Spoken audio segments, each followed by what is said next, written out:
जी अस्सलाम वालेकुम, मैं हूँ रऊफ़ क्लासरा और मेरे साथ आमिर मतीन साहब मौजूद हैं। पहले तो दोस्तों को कहना था जिन्होंने चैनल को सब्सक्राइब नहीं किया चैनल को सब्सक्राइब करें। आमिर साहब, आज की जो स्टोरीज़ हैं, बड़ा एक अहम दिन है 5 अगस्त के हवाले से। पिछले साल आपको याद होगा उन्होंने बहुत सारी कॉन्स्टिट्यूशनल चेंजेस की थी कश्मीर के हवाले से। जो इंडियन ऑक्यूपाइड कश्मीर है, उन्होंने उसका कॉन्स्टिट्यूशन स्टेटस बदला। एक साल में बहुत कुछ मेरा ख्याल है चेंज हो गया। अगरचे इंडियन समझ बैठे थे कि शायद के बाद ख़त्म हो गया, लेकिन मेरा ख्याल जब से वो आए हैं, आज चाइनीज़ इन्वेजन शुरू हुई है या लड़ाई शुरू हुई है, तो शायद को इंडिया को भी रियलाइजेशन होना शुरू हुई कि शायद ये सारी चीज़ें हमने जल्दी में की। जो भी मसले थे एक साइड पे, एक तो उस पर बात करेंगे। पाकिस्तान ने जो है उसके टिट फॉर टैट के तौर पर कल जो है तो कैबिनेट ने एक उसका मेजर स्टेप लिया है उन्होंने कि आके पाकिस्तान का नक्शा जो है उसको रीड्रा किया गया है, रीडिफ़ाइन किया गया, दोबारा उन्होंने उसको रीमैपिंग उसकी की गई, जिस पर बहुत सारे लोगों ने कुछ ने आके अप्रिशिएट किया है। बहुत सारे कुछ तनकीदी आवाज़ें भी आ रही। इंडिया में इसका बड़ा शदीद रिएक्शन जो वहाँ पर आ रहा है। और तीसरा इशू जिस पर मैं चाहता हूँ आज बात कीजिए कि आज के दिन ही 5 अगस्त के दिन ही को ऐसा कोई दिन है मेरा ख्याल है जिसमें सारे उसमें कह सकते इवेंट्स हो रहे हैं कि इंडिया में मोदी साहब जो हैं आज जो प्राइम मिनिस्टर ऑफ इंडिया हैं, उन्होंने राम मंदिर की जाके उन्होंने उसकी इनागुरेशन या बुनियाद रखी है। और उस पर बाबरी मस्जिद का पता है आपको, उन्होंने बाबरी मस्जिद पे जाके राम मंदिर जो है उसको बनाने के लिए उन्होंने आके इनिशिएटिव लिए, वटेवर किए हैं। ये तीनों चीज़ें अब यहाँ पे इकट्ठी हो गई हैं दोनों मुल्कों में। हम देख रहे हैं कि हम समझ रहे थे कि शायद, क्योंकि इमरान खान साहब ने, आपको याद होगा, उन्होंने इलेक्शन से पहले कहा था जब इंडिया में हो रहे थे, और मुझे याद है उनके जर्नलिस्टों से भी मीटिंग हुई थी, तो जिसमें उन्होंने कहा था कि अगर यहाँ पे मोदी साहब जीत कर आ गए तो कश्मीर का मसला हल हो जाएगा। उन्होंने ट्वीट भी किए थे और पता नहीं उनको कहाँ से ये चीज़ उनको बताई गई थी, कोई डिप्लोमेटिक उसमें कोई सोर्सेज थे, कुछ लोग थे, जो भी थे। हमें ये पता चला है कि मोदी साहब के आने के बाद कश्मीर का मसला तो क्या हल होता है, जो इमरान खान साहब तवक्को रख के बैठे थे वो तो बहुत ज़्यादा कॉम्प्लिकेटेड भी हो गया। उसमें कुछ अर्सा पहले हमने देखा कि उन्होंने उसमें ये ट्रंप साहब को डाला, उन्होंने कहा जी मैं मेडिएशन करा देता हूँ, वो अपनी जगह पर बात रहेगी। फिर दोनों मुल्कों के दरमियान एक हमने महदूद लेवल की जंग भी देखी, पिछले साल हमने देखी है। अब जो ज़्यादा एस्केलेशन हो रही है, हम जो स्टेप्स ले रहे हैं इंडियंस भी काउंटर के तौर पर कुछ ना कुछ, जैसे आज राम मंदिर का स्टेप सामने आ रहा है, इन तीनों चीज़ों को मिला के हम एक एक उसको देखने की कोशिश करते हैं। पहले तो मैं ये देखूँगा जो 5 अगस्त का स्टेप था, इसको आप क्या देखते हैं, एक साल में क्या बदला है? क्लास साहब, पहले तो ये क्रेडिट ना हमें लेने की पाकिस्तान को जो है ना, ये बड़ी ज़्यादती होगी। हमने सिवाय इसके के बयानात दागने के और कोई काम नहीं किया, और हमारा इतना ज़्यादा कर भी नहीं सकते थे।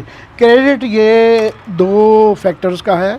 एक कश्मीरियों का है कि 1 साल गुजरने के बाद, और ये कोई 1 साल आसान नहीं थे, इसके अंदर कॉन्स्टेंटली वो कर्फ्यू रहता था, सिग्नल्स बंद रहे, पूरी लॉकडाउन रहा, फिर तमाम उनकी जो है फ़ोन और बिजली मारदार जो है घरों के अंदर बंद करके बहुत ज़्यादा 1 साल उन्होंने गुजारा। और 1 साल में उन्होंने ये साबित कर दिया है कि जनाब ये इतना आसान नहीं है।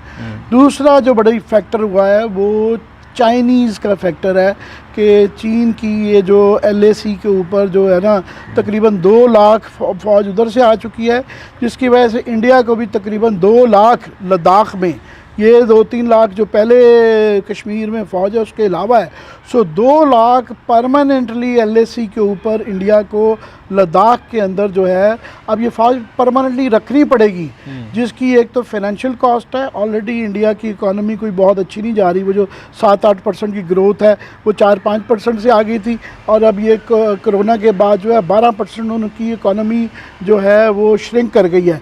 इसके अंदर बुरे हालात में जब ये 2 लाख फ़ौज मज़ीद और डिविजन्स भी रेज़ करने पड़ेंगे, इक्विपमेंट भी देना पड़ेगा, और उनकी जिस तरह LOC हमारी हॉट थी, तो दूसरा वो अब LAC भी हॉट हो गई है। इसलिए वो पहले थी पुलिसिंग होती थी, पेट्रोलिंग होती थी, अभी वो आई टू आई मोर्चा, जिस तरह हमारे बंदूक पे बंदूक पड़ी है, तो अब वो LAC के ऊपर भी, चाइना के बॉर्डर के साथ भी ऐसे ही रहेगा।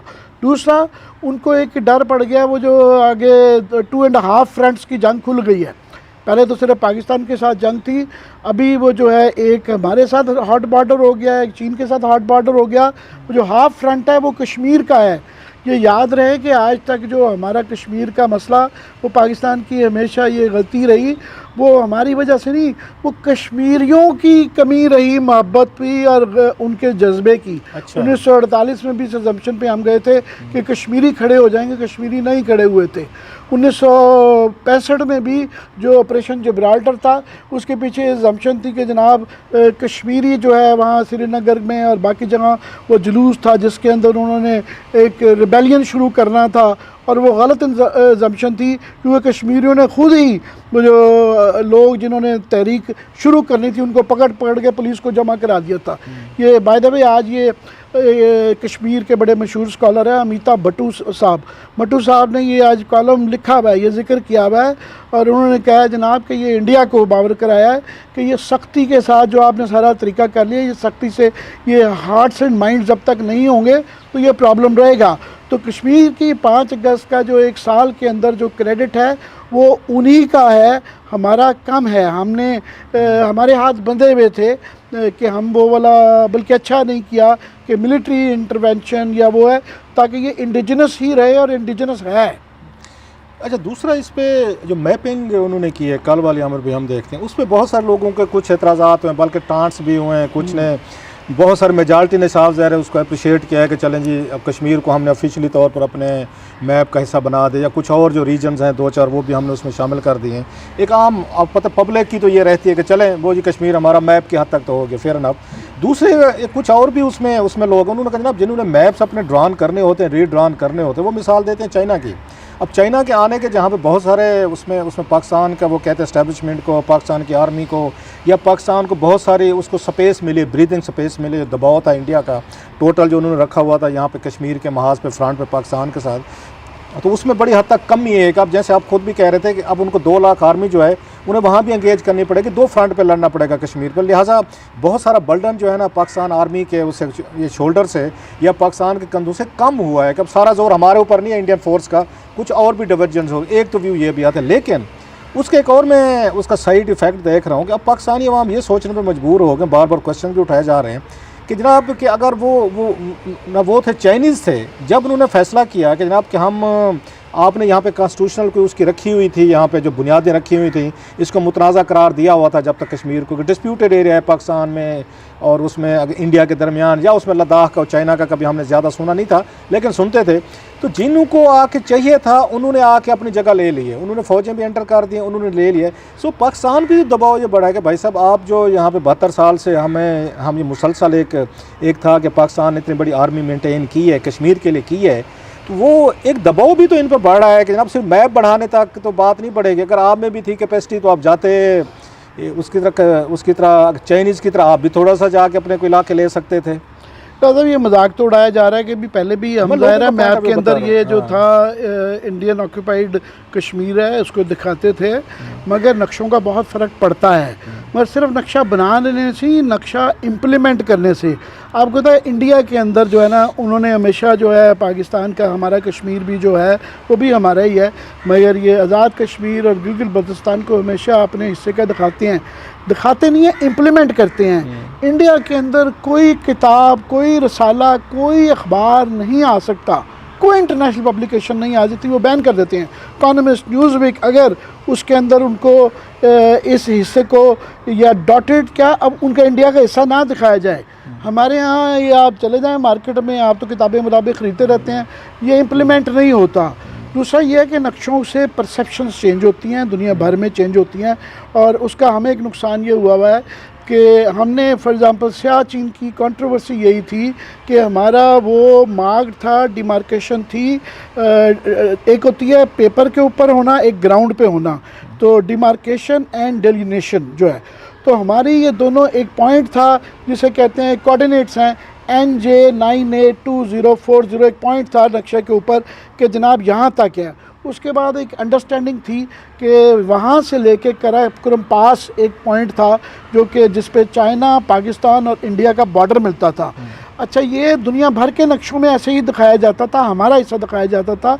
अमेरिका के एटलसेस जो थे नक्शे, उसमें भी ये पाकिस्तान का हिस्सा दिखाया जाता था दुनिया भर में। हमने मगर उसको डिमार्केट नहीं किया, नक्शा नहीं, ख़ास तौर पे उसको नक्शों में नहीं डाला और इम्प्लीमेंट नहीं किया, जिसके बाद इंडिया को मौका मिला कि 1984 में हम उसकी इंटरप्रिटेशन करते थे कि ये ईस्ट की तरफ, नॉर्थ ईस्ट की तरफ जाएगी। उन्होंने इसका जो है वेस्ट की तरफ, नॉर्थ वेस्ट की तरफ मोड़ के तो सियाचिन का चंक के ऊपर कब्ज़ा कर लिया और नक्शों का इस लिहाज से है। मगर ये बात भी है कि इंडिया की ये जो ज़्यादा नक्शों की लड़ाई के अंदर इंडिया ने नुकसान भी उठाया, क्योंकि नक्शा बनने से आपकी पोजीशन रिजिड हो जाती है। चीन के साथ फॉर एग्जांपल हमने पहले बातचीत कर ली, गिव एंड टेक करके, एक शख्सम का कुछ एरिया था जो जिसको इंडिया एतराज़ करता है, हमने उनको दे दिया कि जनाब ये पट्टी हिस्टोरिकल वो देख के पर्सपेक्टिव जो है देख के हमने चाइना के साथ अपना बॉर्डर मसला कर लिया। मगर ये दुनिया भर में मुबसर कहते हैं। फॉर एग्ज़ाम्पल नूरानी साहब जो हैं वो बहुत बड़े इंडिया के राइटर भी हैं, वकील भी हैं, कश्मीर के बहुत बड़े एक्सपर्ट हैं। उन्होंने अपनी किताब में ये लिखा हुआ है कि इंडिया की ये जो नक्शों की लड़ाई है कि नेहरू साहब ने कहा कि पुराने नक्शे जला दो, कोई रिकॉर्ड ही नहीं रह गया, और इतना नक्शों के अंदर एक्साइज चीन का और ये एरिया जो चीन ने बाद में फिर लिए, वो नक्शों से ही मसला हुआ था कि नक्शे बना के ऐलान कर दिए कि ये हमारा है, जिसकी वजह से 1962 की इंडिया और चाइना की जंग हुई, क्योंकि उन्होंने पोजीशन नहीं, लचक नहीं छोड़ी थी, गिव एंड टेक की गुंजाइश नहीं छोड़ी थी। सो नक्शे होने भी ज़रूरी हैं, मगर नक्शों के ऊपर इम्प्लीमेंटेशन एंड देन उसके साथ एक परसेप्शन क्रिएट की जाती है जो कि इम्पॉर्टेंट है। चलिए, ये तो बड़ा आपने एक इसका हिस्टोरिकल बैकग्राउंड भी बताया, क्योंकि जैसे मैंने कहा बहुत सारे लोग जो हैं इसका वो मजाक भी उड़ा रहे थे। अच्छा, कमेंट हुआ लास्ट यूज़ में कि हमारे लिए वैसे भी हमारा ड्यू था कि हमने पहले पाकिस्तान के पॉलिटिकल मैप के नक्शे के अंदर जो ना फाटा वो ट्राइबल एरिया के तौर पे दिखाया जाता था, तो हमारा इन एनी केस नक्शा ड्यू था, क्योंकि अब जो फाटा का एरिया था वो पाकिस्तान में जम हो चुका है, आईनी तब्दीली आ चुकी हुई थी, तो वैसे भी हमारा नक्शा ड्यू था। Right sir. अब आते हैं इंडिया की तरफ। बड़ी जो वहाँ पे हमने आज एक मेजर डेवलपमेंट देखी है, क्योंकि समझा ये जा रहा था कि शायद जब मोदी साहब आएंगे दूसरी टर्म में उनको मिलेगी, और दूसरी टर्म में अगेन अमूमी तौर पर अब कोशिश करते हैं हमसायों के साथ तल्लुकात बेहतर किए जाएँ, इंटरनली तौर पर रिफ्ट्स हैं, कम्यूनल अगर कोई वहाँ डिफरेंसेस हैं उनको ठीक करने की कोशिश कीजिए। ये समझा जा रहा था कि दूसरी जो इनकी टर्म है कि मोदी साहब की कंपैरेटिवली वो थोड़ा सा जो पिछले 4-5 साल उनके गुजरे थे, और बहुत ज़्यादा भारत में हमने देखा विजिलेंटे ग्रुप्स निकले, वहाँ पे कम्यूनल वायलेंस हुआ, नफरत हुई, पाकिस्तान के साथ तकरीबन उनकी जंगें होती रह गई, तो चीज़ें कोई बेहतर होंगी इस पर। लेकिन हम ये देख रहे हैं कि चीज़ें बेहतर होने की बजाय जो उन्होंने मैनिफेस्टो में बताई थी उन्होंने मोदी साहब ने कि हम आएंगे पाकिस्तान को भी ठीक कर देंगे, हम कश्मीर का स्टेटस भी बदल देंगे, हम आएंगे राम मंदिर भी बनाएंगे, बाबरी मस्जिद के वगैरह पे, एग्जैक्टली उन्होंने एक एक करके वो इस चीज़ से वो वापस नहीं हो रहे। उनका जो वोटर है, उनका जो अपना ऑडियंस है उसके साथ इंटैक्ट है, उन्हें ये समझ आ रही है दुनिया कुछ भी कहती रहे, पाकिस्तान कहता रहे, वो चाइना कहता रहे, या दुनिया में जो भी उनके बारे में, हमने अपना राम मंदिर भी बनाना है, हमने यहाँ पे आके कश्मीर पे भी इशूज़ पे आके अपनी मर्ज़ी की सेटलमेंट करनी है। आज जो उन्होंने मूव लिया, ऑलरेडी वहाँ का मुसलमान जो है वो कंप्लेंट करता है कि हम जो है हमें मार्जिनलाइज किया गया है, बहुत सारी चीज़ों पे तशद्दुद भी हो रहा है। अच्छा, हमारे हम उस पर बाद में आते हैं कि पाकिस्तान में भी हमने देखा है कि यहाँ मंदिर बनने लगा था इस्लामाबाद में, तो नहीं बनने दिया उन्होंने, लोग अदालतों में पहुँच गए, फिर शरिया कोर्ट को उन्होंने आगे रेफ़र कर दिया या इस्लामिक काउंसिल को चला गया, लोग उन्हें जाके बुनियादें उखाड़ दी मंदिर की। सो दोनों मुल्कों में एक टिट फॉर टैट उस पर चलता रहता है। मौजूदा जो उन्होंने काम करने की कोशिश की है उस पर मैं देख रहा था बहुत सारा रिएक्शन जो है इंडिया में, बहुत सारे सेकुलर तबके जो हैं, कुछ को हम भी जानते, मैं हैरान हुआ हूँ, इवन उनके मैं ट्वीट्स देख रहा था, वो भी मोदी साहब की इसमें शामिल हुए हैं कि नहीं जी मोदी साहब जो है ना क्या करें जी, सियासत में तो ये करना पड़ता है। वैसे क्लास साहब कंपैरिजन बनता नहीं है पाकिस्तान में इस्लामाबाद के मंदिर का और इंडिया के मंदिर का, तो 2-3 वजूहत हैं उसकी। पहली तो ये है कि यहाँ पे तो ये तो यहाँ मंदिर नहीं बनने देते, उधर मस्जिद नहीं बनने देते आप। नहीं, इसमें इस्लामाबाद के एक छोटे से मंदिर में और बाबरी मस्जिद में फ़र्क ये है कि इंडिया में हमारे यहाँ जो है ये तो वैसे ही 98% मुसलमान हैं और यहाँ पे बड़ी बेचारी छोटी अक़लियतें हैं, पर हमारे यहाँ थोड़ा सा एक नैरेटिव बदला है। जब भी इस तरह का ज़्यादती होती है अक़लियतों के साथ तो लोग अब रिएक्ट करते हैं। आप जैसे मेरे जैसे और बेताशा एक लोग है, सोसाइटी का एक बहुत अब पावरफुल ब्लॉक बन चुका हुआ है जो कि अक़लियतों के साथ खड़े होते हैं और उसको उस पर आवाज़ उठाते हैं। ये भी हालांकि ये उस तरह की ये कोई 500 साल पुरानी मस्जिद नहीं थी, छोटी थी, मगर आपके और हमारे जैसे कुछ लोग कह रहे हैं कि जनाब ये भी बनाएं, बल्कि बुद्धिस्टों का भी बनाएं, तो एक किस्म का इस्लामाबाद बहरहाल कैपिटल है, यहाँ तमाम मज़ाहब के लिए इबादत की जगह होनी चाहिए। ये इंडिया में जो है प्रॉब्लम ये है कि वहाँ पे 20 करोड़ अक़लियत है और वो पूरे आप देख लें 20 करोड़, ये यूरोप, फ्रांस, जर्मनी और ये इन सारे 5-6 मुल्कों के टोटल कर लें तो 20 करोड़ नहीं बनते हैं। तो 20 करोड़ बहुत बड़ी आबादी है। फिर जिस तरीके से वो किया गया है तो इंडिया के अंदर इस वक्त जो है बहरहाल एक तो इंटरनली अंदरूनी तौर पे एक खलफशार उससे हो गया है, उनकी एक डिवाइड आ गई, एक वेज आ गई है कम्यूनल मुसलमानों में, अक़लियतों में और हिंदू मेजॉरिटी के अंदर एक मेजॉरिटेरियन एक स्टेट हो गई है। और अब वो क्वेश्चन करने लगे हैं कि जनाब जो पार्टीशन के वक्त वो जो वो क्लेम किया करते थे या वादे किए गए थे कि हम इसको एक सेकुलर स्टेट रखेंगे, अब वो उस वादे से फिर रहे हैं। जिस तरह हमारे पे तो वो टॉन्ट करते थे ना कि जी 2 नेशन थ्योरी है और वो नहीं है, अब 2 नेशन थ्योरी वो कर रहे हैं वहाँ पे कि नहीं जनाब ये हिंदुओं के लिए है। और जनाब सब यही एग्जैक्टली कहते थे कि मेजॉरिटेरियन स्टेट बनाएंगे, कि ये अक्सरियत का एक गलबा रखना चाहेंगे, इसमें अक़लियतों मतलब आप ये कह रहे हैं कि उन्होंने जिन्ना साहब को सच्चा साबित किया है, बिल्कुल गांधी साहब और नेहरू साहब हम अब बात नहीं करते 2 नेशन थ्योरी, बिल्कुल एग्जैक्टली उन्होंने जिन्ना साहब को सच्चा साबित किया है, अपने लीडरों को उन्होंने गलत साबित किया। वो 2 नेशन थ्योरी को वो इम्प्लीमेंट करके दिखा रहे हैं कि जनाब ये मुसलमान जो हैं ये एक और कौम है और इनको इनकी औकात में रखा जाना चाहिए। वहाँ इंडिया में वर्चुअली इस वक्त ये हो रहा है। उससे ना सिर्फ कि उनका इंटरनली ये, फिर उनके जो इवन लिबरल्स और उनके दरमियान में भी एक जो है वेज आ रहा है, प्लस जो है उसकी वजह से इंटरनली भी एक्सटर्नली भी उनकी प्रॉब्लम आ रही है। वो हमें आइसोलेट करने चले हुए थे कि जी पाकिस्तान के बगैर ही सार्क बना देंगे। इस वक्त बांग्लादेश जो उनका बिल्कुल अलाई था और वो हमारे साथ अब दोबारा उनके राब्ते बेहतर हो रहे हैं। नेपाल के साथ उनकी लड़ाई हो चुकी है, श्रीलंका, मालदीव्स, अब कोई उनका हमसाया नहीं रह गया हो जिससे कि उसकी प्रॉब्लम उनकी इंडिया के साथ ना चल रही हो। हमारा ऑन दी अदर हैंड बेहतर हो रहा है, हमारे ईरान से भी बेहतर तल्लुकात हो रहे हैं और हमारा जो है इस खित्ते में जो ब्लॉक बनता जा रहा है कि Iran, Pakistan, Afghanistan, Russia, China, ये एक ब्लॉक की सूरत में आ रहे हैं। तो हमारी इंटरनेशनल आइसोलेशन भी बेहतर हो रही है, इंटरनली भी जो है हम इकनॉमिक वाइज भी कुछ अच्छी खबरें आ रही हैं, उनकी इकॉनमी भी ख़राब जा रही है। सो उसके नुकसानात हो रहे हैं इंडिया को। मैं ये कहना चाहूँगा कि ये कर तो रहे हैं, ज़िद पूरी कर रहे हैं, मगर मोदी साहब की इस एग्रेसिव प्रोएक्टिव जो ये नफ़रतों पे मबनी जो पॉलिसीज़ हैं, इसका इंडिया को या मोदी साहब को फ़ायदा नहीं हो रहा। उसका वैसे हम देखते हैं रिएक्शन जो है ना इंडिया का, जो भी इंडिया में एक्ट्स होते हैं या हमारे यहाँ होते हैं, उसके एक्शन और रिएक्शन तो आता है।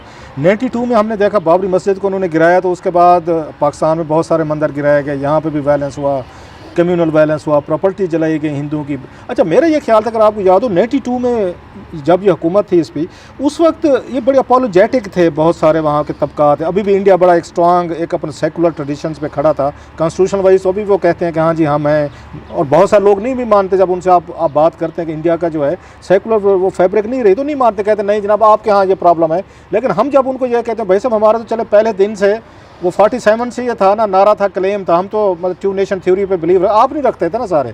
अब आप जैसे कह रहे हैं वो रखना शुरू हो गए। एक तो ये है कि इसका जो मस्जिद पे मंदिर बन रहा है, पाकिस्तान भी मैं देख रहा हूँ कि कुछ इसके रिएक्शन भी आना शुरू हो गए। यहाँ भी लोग मंदिर वगैरह इनके खिलाफ एक फ़ज़ा यहाँ पे बनी है। दूसरा जो वहाँ अपोलोजेटिक होता, उसमें मीडिया बड़ा उनका एग्रेसिव होता था इन चीज़ों पर। Over the period of time जो मैं देख रहा हूँ कि मोदी साहब ने वहाँ पे मीडिया को बड़ा टाइट किया है। पाकिस्तान में भी मीडिया को इतनी बड़ी आज़ादी मैं नहीं समझता कि पिछले कुछ अर्से में इनकी आज़ादी भी छीनी गई, लेकिन ये कुछ और इश्यूज़ पे छीनी गई है।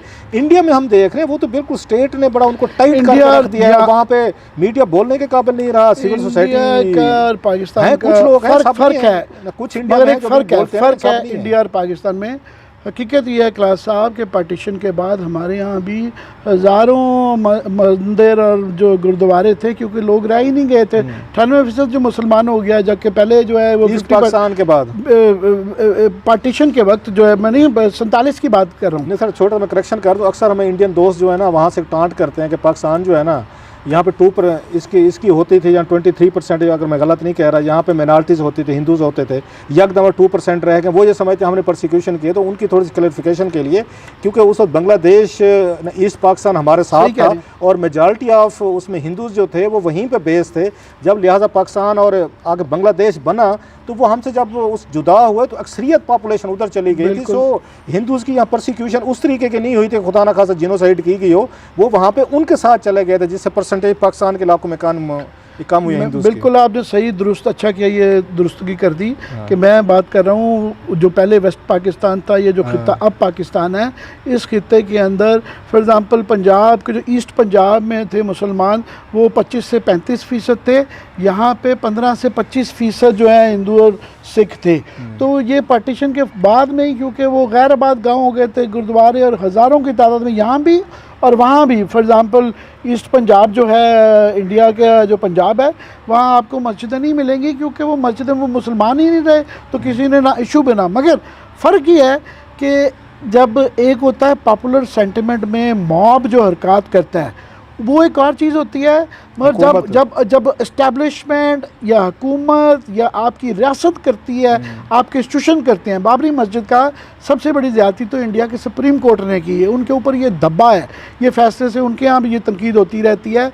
दूसरा, उनकी गवर्नमेंटों ने, और ये अभी तो बीजेपी पे पड़ गई है, मगर ये राजीव गांधी साहब ने उसके गेट खोले थे और उस वक्त उनका ख्याल था कि शायद इससे मैं हिंदू वोट को अपीज़ करूँगा, तो ये कांग्रेस के दौर में शुरू हुआ था कि अलाउ किया गया। तो जब उनकी इंडिया की गवर्नमेंट ने, इंडिया की जुडिशरी ने, रूलिंग पार्टी ने ये किया हो तो वो फ़र्क पड़ता है। बाकी मीडिया का भी जो है मैं समझता हूँ कि इंडिया के अंदर ये जो जिन्ना साहब कहते थे, ये जो मेजॉरिटेरिज्म के जरासीम हमेशा से थे, वो सिर्फ टाइम खुले हैं। ये सामने हिंदू महासभा ये जो थे, ये इस तरह के जो ग्रुप्स थे, ये अंदर से लोगों का ये सेंटिमेंट था, कम्यूनल फीलिंग थी। ये सिर्फ मोदी साहब ने उसको स्पार्क दिया, एक्सपोज किया है। तो उनके यहाँ ये हमेशा से चीज़ एग्जिस्ट करती थी, जिसको कि जिन्ना साहब ने, मोहम्मद अली जिन्ना साहब ने भांप लिया था। और उन्होंने उस वक्त कहा था कि ये आज नहीं, एक रिटर्न गारंटी नहीं दोगे कि पाकिस्तान जो मौजूदा खित्ते हैं इसमें हमें रिटर्न गारंटी चाहिए कि यहाँ हमारी एटोनॉमी होगी, जिसमें हम अपनी मर्ज़ी से अपनी मज़हब के और कल्चर के मुताबिक ज़िंदगी गुजार सकेंगे। तो वो रिटर्न नहीं दी गई थी। वो यही कहते थे कि जब तक वो गारंटीज़ नहीं आएंगी, वरना हमें पाकिस्तान ना दो, मगर ये चीज़ें लिख के दे दो, ये हमें ये एरिया जो चाहिए। बहरहाल लगता ये है over a period of time, 72 साल बाद जो हम देख रहे हैं, हम ये तवक्को करते थे, अगर हम पढ़ें, अगर उस दौर की हिस्ट्री पढ़ें, लीडरशिप को पढ़ें, तो हमारा ये ख्याल था शायद क्राइसिस जो है ना over a period of time, जब यहाँ नई नेशन जाएंगी, मीन्स के नए लोग आएंगे, नई जनरेशन जाएंगी, नया टाइम जाएंगे, तो शायद वक्त के साथ साथ ज़ख़म ज़रा भरते जाएंगे, लोग ज़रा बेहतर एजुकेटेड होते जाएंगे, टेक्नोलॉजी के साथ आपस की दूरियां या आपस में बहुत सारे डिफरेंसेस ख़त्म होंगे। लेकिन मेरा ख्याल हम सारे गलत निकले हैं कि 72 साल बाद हम ज़्यादा मिलिटेंट हुए हैं, ज़्यादा इंटॉलरेंट हुए हैं, ज़्यादा फंडामेंटलिस्ट हुए हैं, ज़्यादा एक दूसरे के साथ हमारी दुश्मनी बनी है। और इट्स अ सैड, मेरा ख्याल है, स्टेट ऑफ अफेयर। जैसे आज मैंने कहा कि वहाँ पे जब आपका प्राइम मिनिस्टर ऑफ इंडिया जाएगा और राम मंदिर की इनागुरेशन करेंगे, तो बात आप ठीक कह रहे हैं, जब स्टेट इस काम में इन्वॉल्व होगी तो सोसाइटी के लिए, किसी भी सोसाइटी के लिए, वो हमारी हो उनकी हो, वो कुछ ज़्यादा कोई मेरा ख्याल उस पर नहीं है। बहरहाल ये था आज का हमारा एक वीलॉग था, नए वीलॉग के साथ हम फिर हाजिर होंगे।